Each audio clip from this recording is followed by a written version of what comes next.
আসসালামু আলাইকুম, স্বাগত জানাচ্ছি আপনাকে বিএসি নিউজের আন্তর্জাতিক সংবাদে। শুরুতেই থাকছে সংবাদ শিরোনাম। যুদ্ধবিরতি শেষ হওয়ার পরেও গাজা থেকে এখনও যায়নি অনেক ইসরায়েলি সেনা, জানিয়ে ক্ষুব্ধ হয়ে এরদোগান কঠোর ভাষায় হুঁশিয়ারি দিয়েছেন।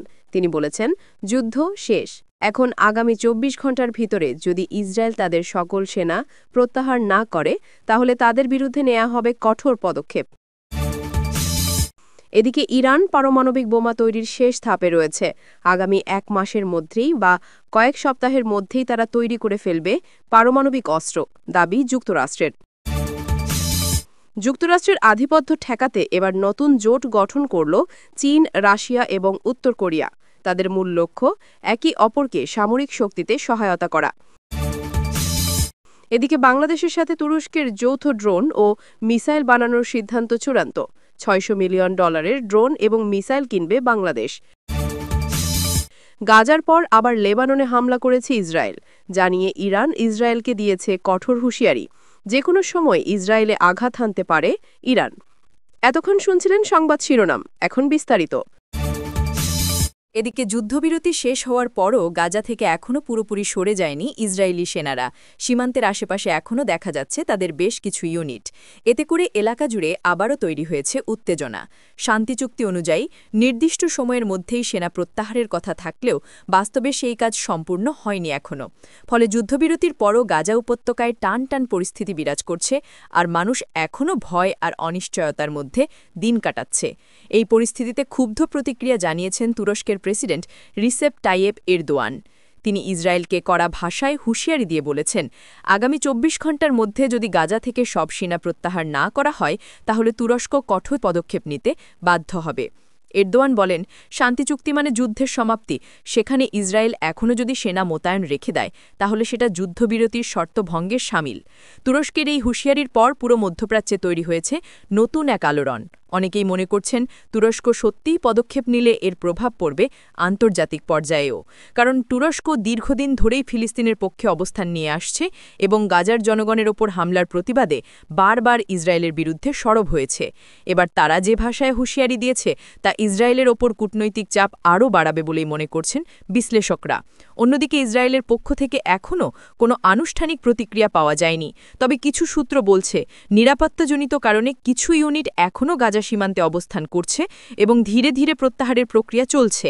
কিন্তু তুরস্কের ২৪ ঘণ্টার এই সতর্কবার্তার পর পরিস্থিতি কোন দিকে যায় সেটাই এখন সবার নজরে। পুরো মধ্যপ্রাচ্যের আকাশ এখন যেন আবারও ভারী হয়ে উঠছে নতুন এক উত্তেজনায়। আবারও নতুন করে উত্তপ্ত হয়ে উঠেছে আন্তর্জাতিক অঙ্গন। যুক্তরাষ্ট্রের দাবি, ইরান এখন পারমাণবিক অস্ত্র বানানোর একদম শেষ প্রান্তে এসে পৌঁছেছে। তাদের মতে ইরান চাইলে মাত্র ১ মাসের মধ্যেই তৈরি করতে পারে কার্যকরী পারমাণবিক অস্ত্র। ওয়াশিংটনের কর্মকর্তারা বলেছেন, ইরানের কাছে এখন পর্যাপ্ত পরিমাণে সমৃদ্ধ ইউরেনিয়াম এবং প্রয়োজনীয় প্রযুক্তি আছে। অর্থাৎ তারা যদি এখনই সিদ্ধান্ত নেয় তাহলে কয়েক সপ্তাহের মধ্যেই তা অস্ত্রে রূপ দিতে পারবে। আর এই খবর ছড়িয়ে পড়তেই উদ্বেগ বেড়েছে গোটা মধ্যপ্রাচ্যে। তবে ইরান এই অভিযোগ সরাসরি অস্বীকার করেছে। তারা বলছে তাদের পরমাণু কর্মসূচি সম্পূর্ণ শান্তিপূর্ণ উদ্দেশ্য, বিদ্যুৎ উৎপাদন ও গবেষণার জন্য। কিন্তু পশ্চিমা গোয়েন্দারা তা মানতে নারাজ। তারা বলছে ইরান গোপনে কাজ চালিয়ে যাচ্ছে এমন কিছু স্থাপনায় যেগুলোর তথ্য আন্তর্জাতিক পরমাণু শক্তি সংস্থা বা IAEA এর কাছেও স্পষ্ট নয়। অন্যদিকে যুক্তরাষ্ট্রের পররাষ্ট্র দপ্তর বলছে, এখন ইরানকে থামানোই সবচেয়ে বড় চ্যালেঞ্জ। এক কর্মকর্তা জানান, যেভাবেই হোক ইরানকে পারমাণবিক কার্যক্রম থেকে বিরত রাখতে হবে, প্রয়োজন হলে আবারও সামরিক মিশনে যাওয়া হবে। এই বক্তব্যের পর থেকেই আন্তর্জাতিক মহলে শুরু হয়েছে নতুন করে উত্তেজনা। কারণ অতীতে যখনই যুক্তরাষ্ট্র সামরিক পদক্ষেপের ইঙ্গিত দিয়েছে তখনই কোনো না কোনো সংঘাতের আগুন জ্বলে উঠেছে মধ্যপ্রাচ্যে। এদিকে ইসরায়েলও বসে নেই। দেশটির প্রধানমন্ত্রী স্পষ্ট জানিয়ে দিয়েছেন, ইরান যদি সত্যিই পারমাণবিক অস্ত্র তৈরির পথে এগোয় তবে তারা নিজেরাই ব্যবস্থা নেবে। আর সেটাই এখন সবচেয়ে বড় ভয়, যে কোনো সময় ইসরায়েল ইরান মুখোমুখি সংঘর্ষে জড়িয়ে পড়তে পারে। বিশ্লেষকরা বলছেন, পরিস্থিতি এখন অনেকটা ঠান্ডা যুদ্ধের সময়কার মতো। একদিকে যুক্তরাষ্ট্র ও তার পশ্চিমা মিত্ররা, আর অন্যদিকে ইরান ও তার ঘনিষ্ঠ মিত্র রাশিয়া, চীন। যদি ইরানের ওপর আবারও আক্রমণ হয় তাহলে এই দুই দেশ চুপ করে থাকবে না, বরং পুরো অঞ্চলে জড়িয়ে পড়তে পারে ভয়ঙ্কর এক সংঘাতে। এদিকে IAEA এর মহাপরিচালক জানিয়েছেন, ইরান তাদের স্থাপনাগুলোতে সীমিত পরিদর্শনের অনুমতি দিয়েছে, কিন্তু এখনও অনেক তথ্য অজানা। তিনি সতর্ক করে বলেছেন, যদি দ্রুত সমাধান না হয় তাহলে বিশ্ব নতুন এক নিরাপত্তা সংকটের মুখে পড়বে। এদিকে বিশ্ব রাজনীতিতে নতুন করে শুরু হয়েছে শক্তির নতুন খেলা। যুক্তরাষ্ট্রের দীর্ঘদিনের আধিপত্য ঠেকাতে এবার হাত মিলিয়েছে তিনটি পরাশক্তি: রাশিয়া, চীন এবং উত্তর কোরিয়া। সম্প্রতি মস্কোতে অনুষ্ঠিত এক উচ্চ পর্যায়ের বৈঠকে এই তিন দেশ স্বাক্ষর করেছে একটি গুরুত্বপূর্ণ সামরিক ও কৌশলগত সহযোগিতা চুক্তি। আন্তর্জাতিক অঙ্গনে এই চুক্তি এখন আলোচনার কেন্দ্রবিন্দুতে পরিণত হয়েছে এবং বিশেষজ্ঞরা এটিকে বিশ্ব রাজনীতিতে বড় ধরনের পরিবর্তনের ইঙ্গিত হিসেবে দেখছেন। এই চুক্তির আওতায় তিন দেশ একে অপরের মধ্যে সামরিক সহায়তা বিনিময় করবে, যৌথ সামরিক মহড়া পরিচালনা করবে এবং প্রতিরক্ষা প্রযুক্তি ভাগাভাগি করবে। রাশিয়ার উন্নত যুদ্ধবিমান, চীনের আধুনিক গোয়েন্দা প্রযুক্তি আর উত্তর কোরিয়ার শক্তিশালী ক্ষেপণাস্ত্র ব্যবস্থা, এই তিন শক্তির একত্রে কাজ করা মানেই নতুন এক সামরিক জোটের উদ্ভব।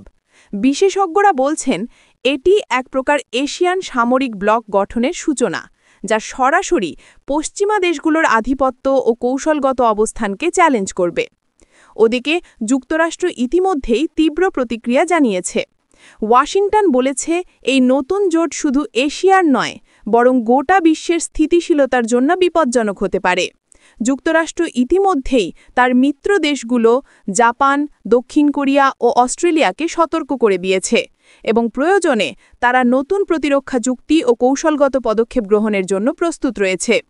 বিশ্লেষকরা বলছেন, এই পরিস্থিতি বিশ্ব রাজনীতিতে একটি নতুন উত্তেজনার সূচনা করতে পারে। তবে রাশিয়া, চীন ও উত্তর কোরিয়া জানিয়েছে, তাদের এই চুক্তি কোনো নির্দিষ্ট দেশের বিরুদ্ধে নয়, বরং পারস্পরিক নিরাপত্তা ও অর্থনৈতিক স্বার্থ রক্ষার উদ্দেশ্যে। তবে অনেক কূটনৈতিক ও বিশ্লেষক মনে করছেন, এটি শুধু আত্মরক্ষার চুক্তি নয়, বরং যুক্তরাষ্ট্র ও তার মিত্রদের প্রতি একটি পরোক্ষ বার্তা এবং ভবিষ্যতের প্রস্তুতির অংশ। ফলে স্পষ্ট, বৈশ্বিক রাজনীতিতে নতুন এক শক্তির লড়াই শুরু হতে চলেছে, যার প্রভাব কেবল এশিয়ায় নয়, বরং বিশ্বের কূটনৈতিক ভারসাম্যের ওপরও পড়বে। আজ বাংলাদেশের প্রতিরক্ষা শিল্পে নতুন এক যুগের সূচনা হল। সম্প্রতি তুরস্কের সঙ্গে যৌথ উদ্যোগে বাংলাদেশ ড্রোন এবং মিসাইল তৈরি শুরু করেছে। এটি শুধু প্রতিরক্ষা খাতেই নয়, দেশের প্রযুক্তি ও শিল্পে এক নতুন মাত্রা যোগ করবে। এই যৌথ উদ্যোগ দেশের স্থানীয় উৎপাদন ক্ষমতা বাড়াতে সাহায্য করবে এবং ভবিষ্যতে প্রতিরক্ষা খাতে স্বাধীনতা অর্জনের দিকে আরও শক্তিশালী পদক্ষেপ হিসেবে দেখা দেবে। বাংলাদেশ ও তুরস্কের শীর্ষ পর্যায়ের বৈঠকে যৌথ উৎপাদন, প্রযুক্তি ভাগাভাগি, প্রশিক্ষণ এবং কৌশলগত সহযোগিতার পরিকল্পনা চূড়ান্ত হয়েছে। দুই দেশের মধ্যে এই ঘনিষ্ঠ সম্পর্ক কেবল সামরিক ক্ষেত্রে নয়, অর্থনৈতিক ও কৌশলগত ক্ষেত্রেও বাংলাদেশের অবস্থান শক্তিশালী করবে। বিশেষজ্ঞরা মনে করছেন, এই উদ্যোগের ফলে দেশের এয়ার ডিফেন্স ও সামরিক সক্ষমতা উল্লেখযোগ্যভাবে বৃদ্ধি পাবে। ড্রোন প্রযুক্তি এবং ক্ষেপণাস্ত্র উৎপাদন শুধু প্রতিরক্ষা ক্ষেত্রে গুরুত্বপূর্ণ নয়, এটি দেশের স্থানীয় প্রযুক্তি শিল্পকেও উদ্দীপনা দেবে। বাংলাদেশের ইঞ্জিনিয়ার, প্রযুক্তিবিদ ও কারিগররা এবার সরাসরি অত্যাধুনিক ড্রোন ও ক্ষেপণাস্ত্র উৎপাদনে অংশ নেবে। এই অভিজ্ঞতা দেশের ভবিষ্যৎ প্রযুক্তি উদ্ভাবনে এক বিরাট প্ল্যাটফর্ম তৈরি করবে। তুরস্কের সামরিক সরঞ্জাম এবং ড্রোন প্রযুক্তি বাংলাদেশের হাতে এসে দেশের স্থানীয় উৎপাদন চক্রে যুক্ত হবে। এতে শুধু দেশের প্রতিরক্ষা সক্ষমতা বাড়বে না, একই সঙ্গে বাংলাদেশ নিজস্ব প্রযুক্তিতে দক্ষ হয়ে উঠবে। এটি দেশের কৌশলগত নিরাপত্তাকে আরও শক্তিশালী করবে। বিশেষজ্ঞরা বলছেন, এটি ভবিষ্যতে আন্তর্জাতিক মানচিত্রে বাংলাদেশের অবস্থানকে নতুন উচ্চতায় পৌঁছে দেবে। এভাবে চলতে থাকলে খুব দ্রুত বাংলাদেশও একটি শক্তিশালী দেশ হিসেবে বিশ্ব মানচিত্রে মাথা উঁচু করে দাঁড়াবে। প্রতিরক্ষা ও প্রযুক্তিতে অর্জিত এই অগ্রগতি দেশের কৌশলগত গুরুত্ব বাড়াবে এবং ভবিষ্যতে বাংলাদেশকে আরও স্বনির্ভর দেশ হিসেবে গড়ে তুলবে। দেশের তরুণরা প্রযুক্তি ও প্রতিরক্ষা খাতে সরাসরি অংশগ্রহণের মাধ্যমে এই পরিবর্তনের অংশীদার হবে, যা সামগ্রিকভাবে জাতির উন্নয়নকে ত্বরান্বিত করবে। যুদ্ধবিরতির চুক্তি স্বাক্ষরিত হলেও লেবাননের ওপর ইসরায়েলের হামলা অব্যাহত রয়েছে।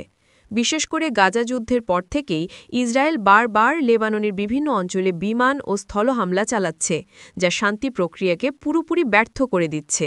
এর ফলে সাধারণ মানুষ আতঙ্কিত, শহর ধ্বংসস্তূপে পরিণত হচ্ছে এবং মানবিক সংকট ক্রমশ বাড়ছে। এই পরিস্থিতিতে ইরান স্পষ্টভাবে ক্ষুব্ধ হয়ে উঠেছে। তারা ঘোষণা করেছে, যদি আজকের দিনের মধ্যেই হামলা বন্ধ না করা হয় তাহলে তারা পুরোপুরিভাবে প্রস্তুত। ইরানের এই হুঁশিয়ারি কেবল সতর্ক বার্তা নয়, বরং একটি শক্তিশালী সংকেত যে পরিস্থিতি আরও খারাপের দিকে যেতে পারে। উত্তেজনা শুধু কথায় সীমাবদ্ধ নয়। লেবাননে হামলা এবং গাজা যুদ্ধের পরকার ঘটনার কারণে ইরান আরও ক্ষুব্ধ হয়েছে। তারা ইসরায়েলকে সরাসরি সতর্ক করছে যে পরিস্থিতি নিয়ন্ত্রণের বাইরে গেলে কঠোর ব্যবস্থা নেওয়া হবে। বিশ্লেষকরা বলছেন, এই দ্বন্দ্বের ফলে কেবল মধ্যপ্রাচ্য নয়, আন্তর্জাতিক নিরাপত্তার ক্ষেত্রেও গুরুতর প্রভাব পড়তে পারে। মানবিক দিক থেকেও পরিস্থিতি আশঙ্কাজনক। ক্ষতিগ্রস্ত এলাকা থেকে বহু পরিবার আশ্রয়হীন হয়েছে, শিশুদের ভবিষ্যৎ অনিশ্চিত এবং হাসপাতাল ও জরুরি পরিষেবাগুলো চাপের মধ্যে। আন্তর্জাতিক মহল বারবার আহ্বান জানাচ্ছে, দ্রুত শান্তি প্রতিষ্ঠা করা না গেলে বিপর্যয় অনিবার্য। সময় এখন সীমিত। যদি হামলা অব্যাহত থাকে, পরিস্থিতি শুধু রাজনৈতিক নয়, বাস্তবিক অর্থেও ভয়াবহ রূপ নিতে পারে। কূটনীতি, শান্তি প্রচেষ্টা এবং আন্তর্জাতিক চাপ ছাড়া কোনো সমাধান সম্ভব নয়। লেবাননে গাজা যুদ্ধের পরকার হামলা এবং ইরানের ক্ষোভ এই দ্বন্দ্বকে আরও জটিল করে তুলেছে। এখনই সক্রিয় পদক্ষেপ না নিলে পরিণতি ভয়াবহ এবং অবশ্যম্ভাবী।